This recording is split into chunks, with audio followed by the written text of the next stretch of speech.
શ્રી ગણેશાય નમઃ. અષાઢ માસની પૂનમ એટલે ગુરુ પૂર્ણિમા. શાસ્ત્રોમાં ગુરુને બ્રહ્મા, વિષ્ણુ અને મહેશ સમાન માનવામાં આવ્યા છે, કારણ કે ગુરુ જ અજ્ઞાનનો અંધકાર દૂર કરીને જ્ઞાનનો પ્રકાશ આપે છે. આ દિવસે ગુરુના આશીર્વાદ લેવાથી બુદ્ધિ અને જ્ઞાનમાં વૃદ્ધિ થાય છે. આ દિવસને વ્યાસ પૂર્ણિમા પણ કહેવામાં આવે છે. સનાતન સંસ્કૃતિના મહાન જ્ઞાની મહર્ષિ વેદવ્યાસજીનો જન્મ આ દિવસે થયો હતો, જેમણે ચારેય વેદોનું વિભાજન કર્યું અને મહાભારત તથા પુરાણોની રચના કરી.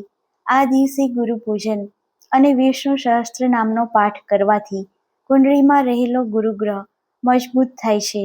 આ દિવસે કરેલા સત્કર્મોનું અનેક ગણું પુણ્યફળ પ્રાપ્ત થાય છે અને જીવનમાં સુખ, શાંતિ, જ્ઞાન, સફળતા તથા આધ્યાત્મિક ઉન્નતિ પ્રાપ્ત થાય છે.